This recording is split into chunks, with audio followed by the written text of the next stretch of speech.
Welcome, my viewers. In this session, I want us to discuss nursery establishment. Uh, we are about to establish a nursery bed here for cabbage, but what I'm going to discuss applies on all crops.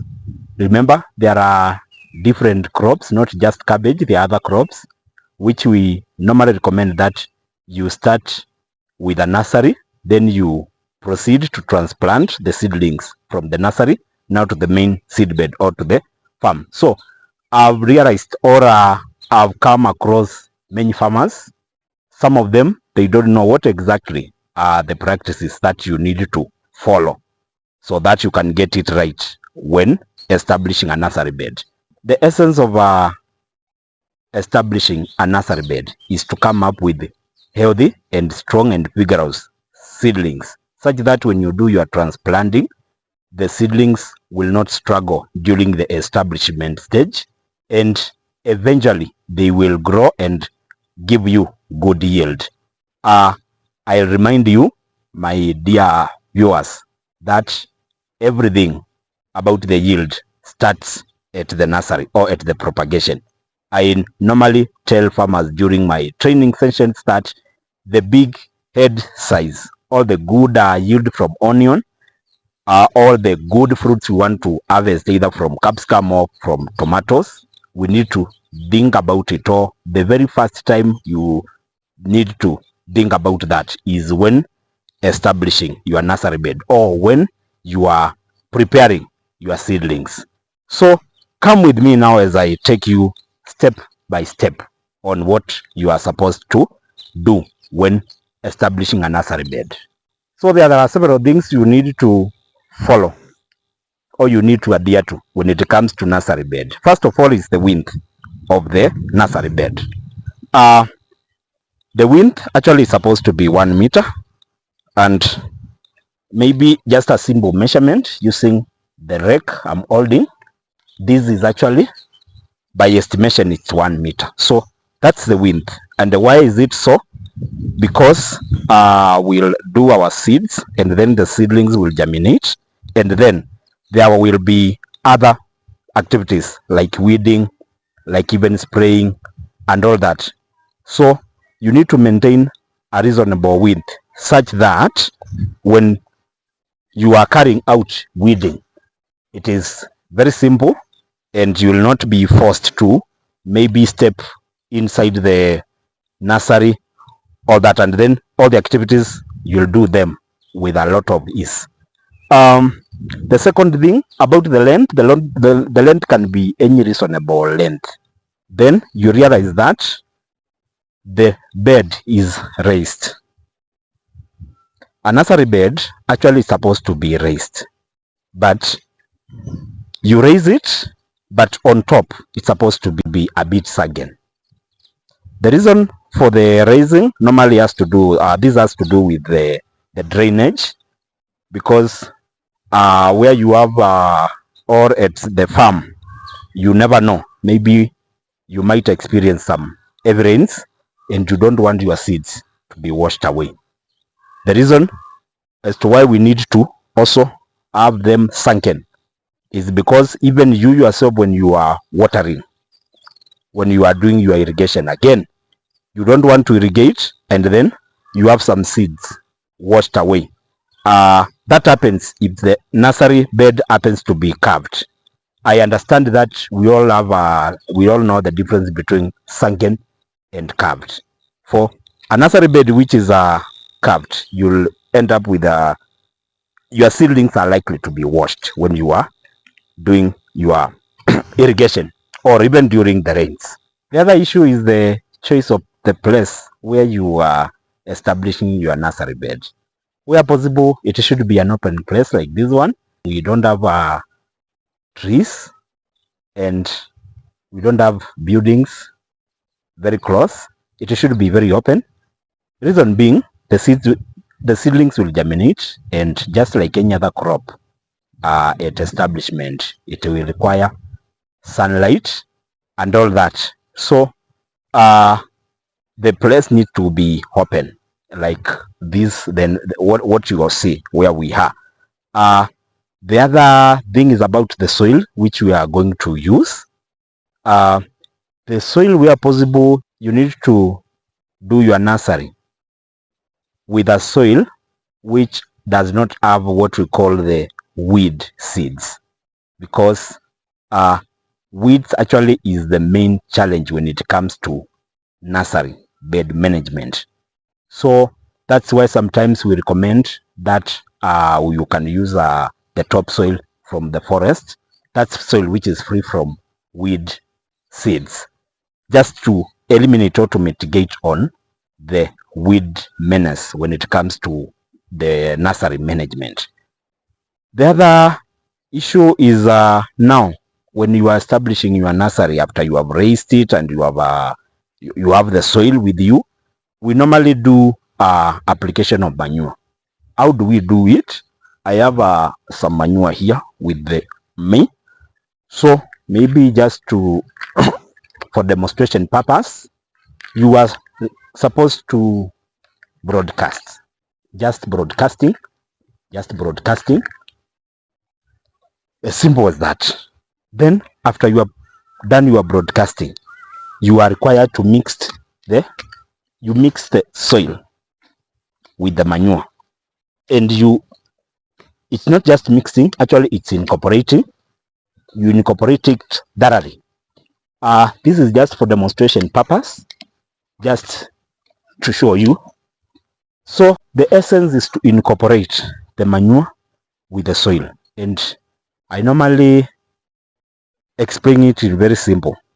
You know, the way people who are doing construction, the way they incorporate sand, cement, and concrete, that's how it's supposed to be. You don't just incorporate the manure with just the topsoil. Where possible, you incorporate it in such a way you have uniformity in each and every corner, such that if you take a sample of soil from one corner of the nursery bed, from the middle, from the center, from the other corner, the quality will be the same. So that's how you are supposed to do it. So after you have done the manure in the soil, you have tried to incorporate the manure with the soil, you now do the final finishing.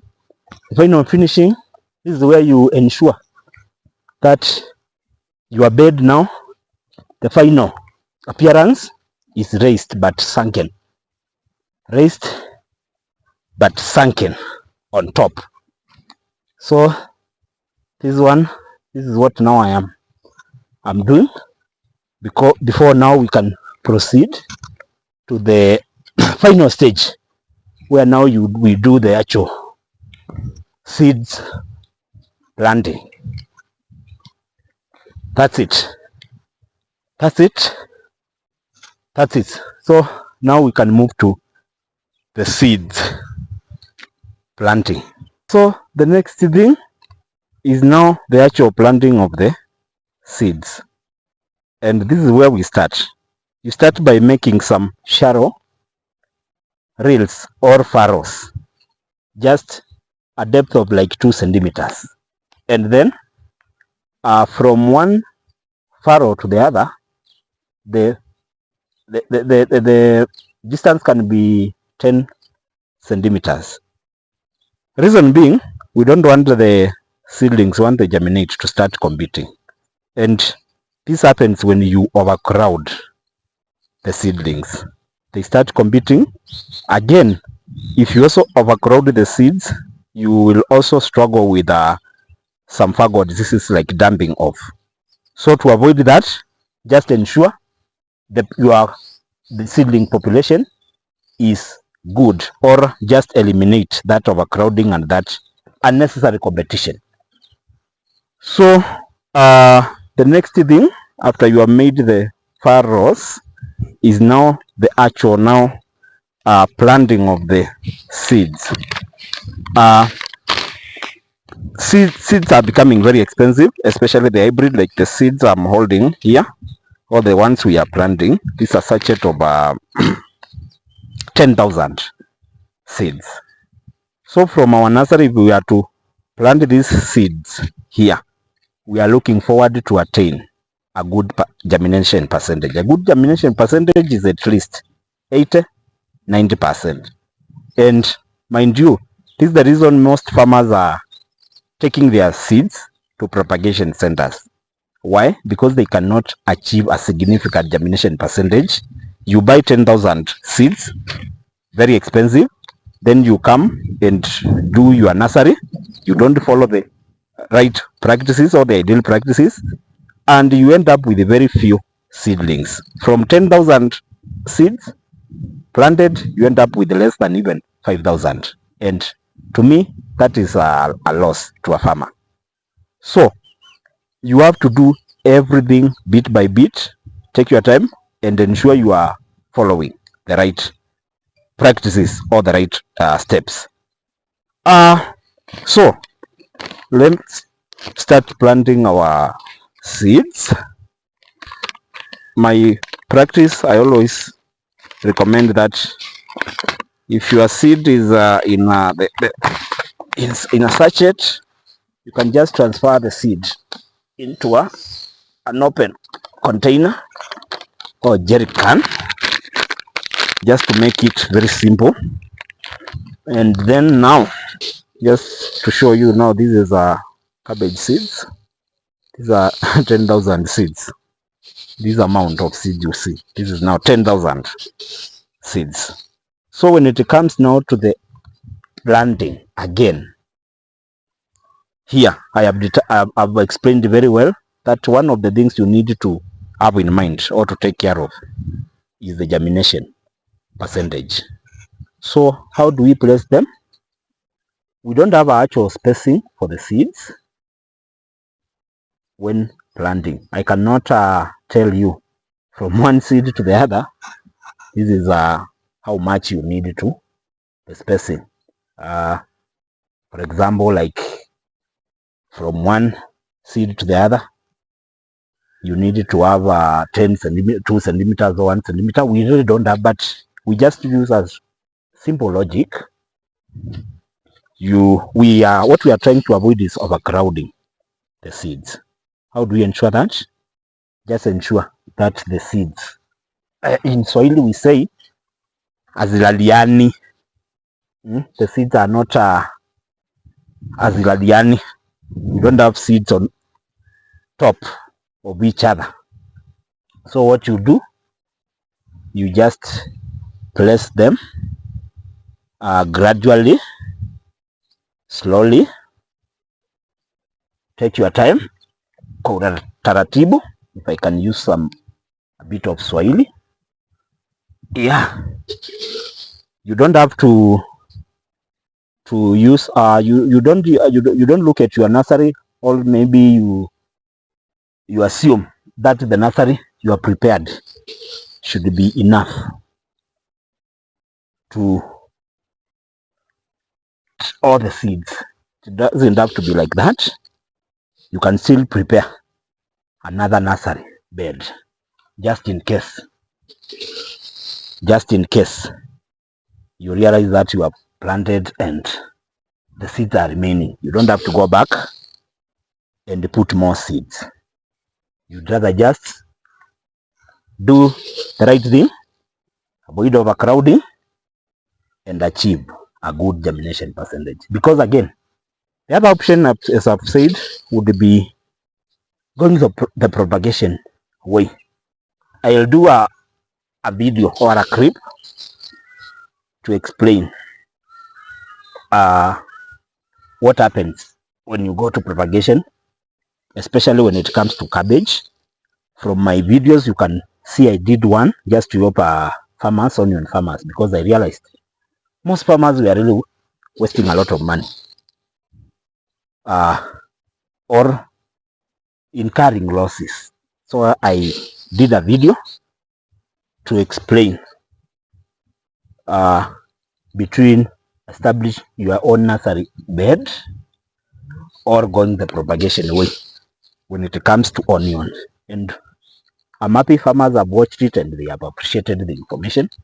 So I'll do the same with cabbage. But for cabbage farmers, you can just follow the right practices when establishing your nursery, you'll achieve that germination percentage. It might be difficult with other crops, but for cabbage, for spinach, for skuma, it is possible.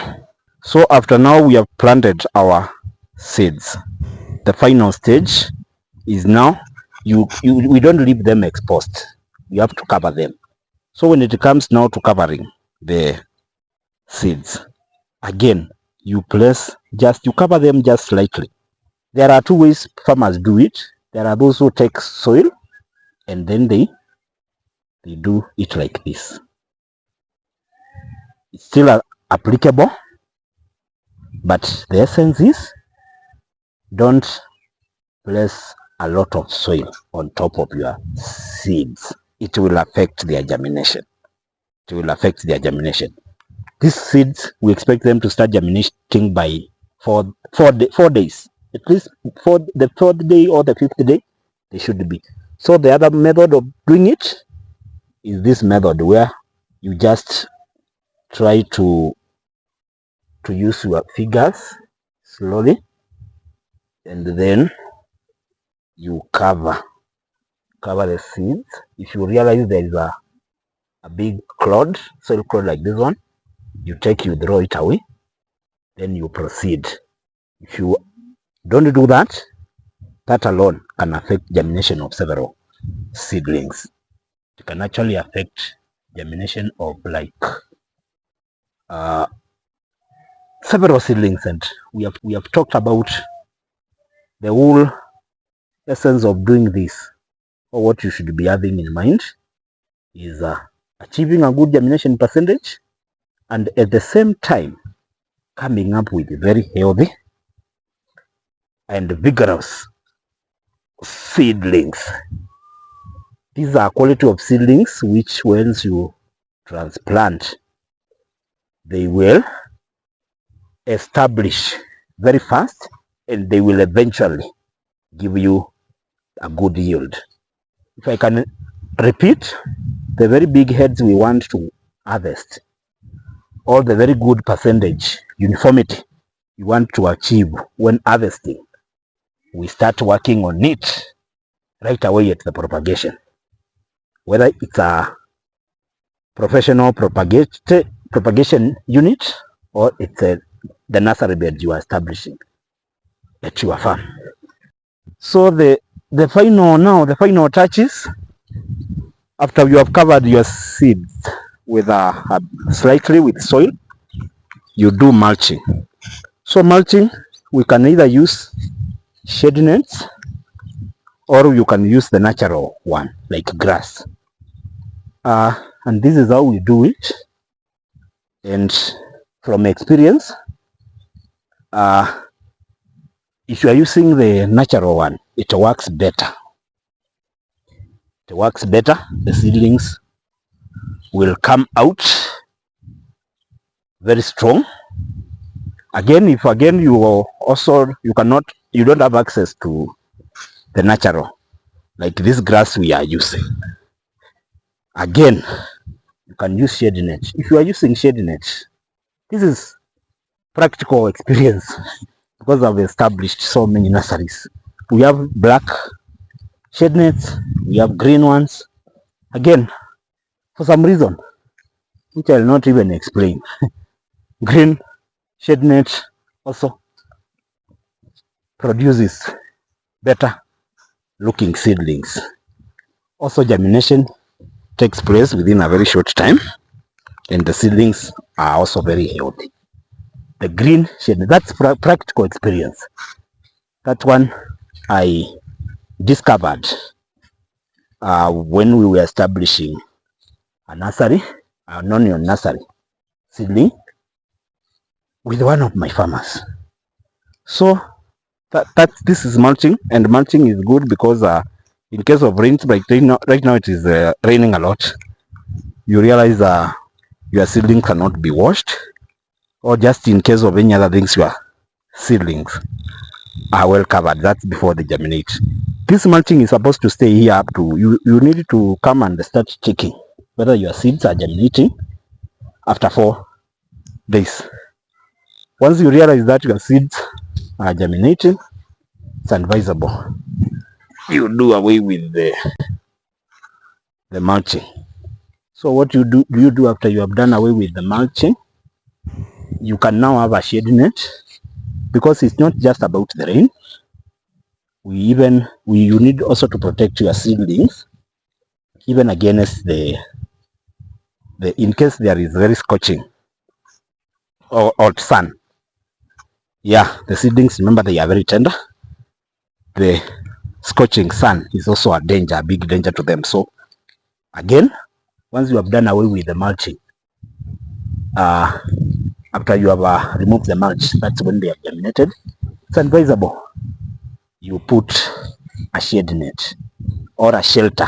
You can still have a raised shelter, still using this grass, but a bit raised, at least 1.5 meter height, just for some days, like for 4 days, again 4 days or a week. Then now you do away with everything. Your seedlings are good and they have climatized, or they are used now to the natural climate, prevailing climate in the area. What follows, or now the practices you need now to do after the seeds have germinated, in case if it's not raining, you need to be irrigating. Irrigating starts immediately. Like now, the way we have done this, for us, this place is raining, so we are not going to irrigate. Rain will take care of that. But if it's not raining, you irrigate immediately. Then going forward, you irrigate in the morning and in the evening. You just give enough water. You don't waterlog the place, and you also do it with uniformity, such that each and every corner of the nursery bed is getting enough water. Irrigation is one of the practices that ensures there is uniformity of the seedlings and also the health of the seedlings. The other thing, just like any other crop, after the seeds have germinated, you need to protect them against diseases. The very common disease in nursery beds is damping off. So you spray a fungicide to control that. I normally recommend Goldazim. It's one of the best when managing damping off or the disease, fungal diseases that affect the seedlings at nursery bed. So just spray Goldazim.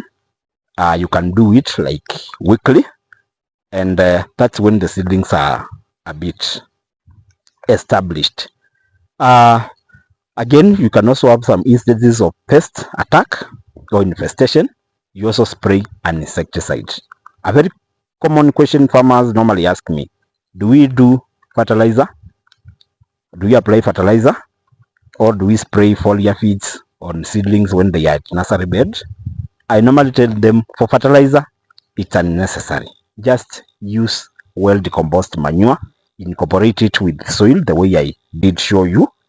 Then the seedlings will just germinate. The fertilizer you can use when you have transplanted, but you can spray or you can apply some foliar feeds. Mostly we recommend balanced foliar feeds.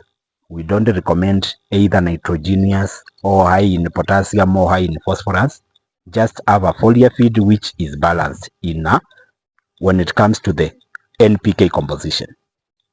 NPK composition, just apply a balanced foliar feed and your seedlings will be ready for cabbage by 30 days. These seedlings should be ready for transplanting, and I hope we'll be here when doing the transplanting and we'll still have something to show you and to elaborate. Thank you very much. Follow or subscribe to my channel, share with other farmers, let them watch. And if in case you have any question, I have my contact there on the screen. Just WhatsApp me. Contact me the way many farmers have been doing, and we'll continue helping each other.